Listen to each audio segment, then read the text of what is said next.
Hello again, Fantasy Alarm Nation. Justin Fensterman, your mailman, back with you with another special delivery in the form of ADP TV on FantasyAlarm.com. Who's on the rise? Who's falling? Average draft positions, and I am here to help you dominate your drafts. Get ready to win.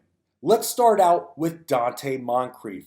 Over 12 draft spots up since the start of August. Donte Moncrief, a couple of months ago, I read a report that Donte Moncrief was going to be the slam dunk wide receiver 2 in Pittsburgh. And as much as I love the phrase slam dunk, you still have to be careful with every headline you read from a beat writer and reporter, trying to get your eyes and your focus, and you have to read through the headline to find the consistency in reporting. Will it be James Washington? Will it be Moncrief? Vance McDonald is there. But still at this point, Moncrief at that number 2 wide receiver spot is looking very good to start the season. Yes, he had just 48 receptions last year, but wait, he was in Jacksonville. Give the guy a break. We saw how productive Antonio Brown and Juju Smith-Schuster can be when they're both in the Steelers' offense. Now with no Antonio Brown, I get it, less threatening, but at the same time, for defenses, focusing on Juju Smith-Schuster, who's been lining up on the outside when it comes to camp.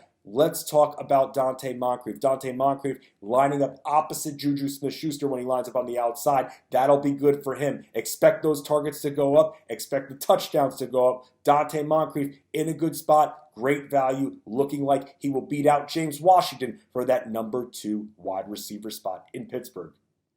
Let's talk about another wide receiver whose draft stock is currently rising, and that is Curtis Samuel. Curtis Samuel with the Panthers outside of DJ Moore. Who is going to take targets away from Samuel? Greg Olsen? Yeah, maybe a few, but he's as old as the hills anyway. Curtis Samuel at this point, that surefire number 2 wide receiver, and a bunch of randos after him make me confident that his draft stock will continue to rise. But wait.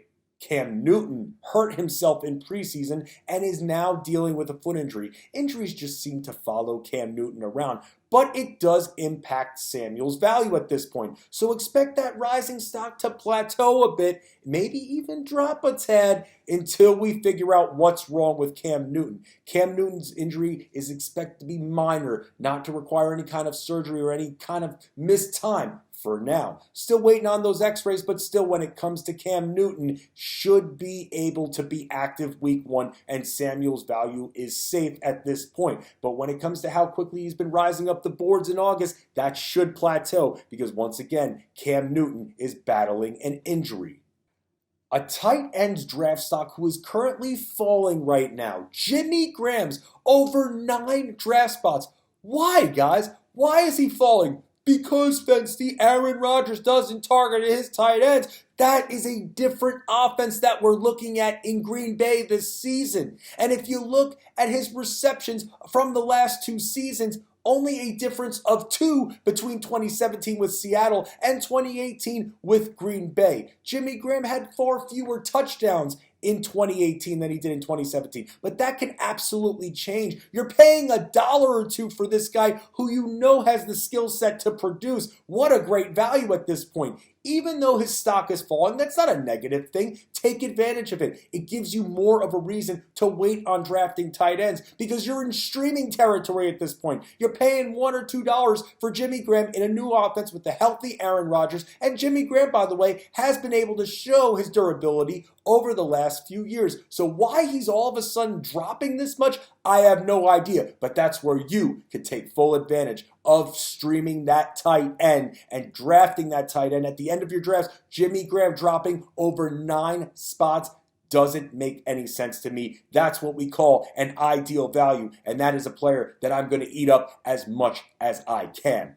Another tight end whose draft stock is plummeting, Trey Burton's of the Bears, over 11 draft spots over the last few weeks. And I get it. He's coming off a sports hernia surgery. Haven't seen him. Don't really know if he's going to be active week 1, but reports are saying that he should be. Here's the one thing that's concerning about Burton to me. Tariq Cohen's role in this offense. It's up in the air. They want to use him less when it comes to rushes, but still are going to use him in the passing game. Where do we go when it comes to this Bears passing game? With Tariq Cohen's role being in this gray area right now makes me worry about Burton's targets early. But still with Trey Burton, he wants to be used. Matt Nagy wants to use him in this offense. And again, you're paying a couple of bucks for your tight end. The sports hernia surgery will continue seeing his draft stock go down because of that, because that's what everyone's going to be seeing. But he could make it out there for week 1, and then he will absolutely have some value. So when it comes to Trey Burton and this Bears offense,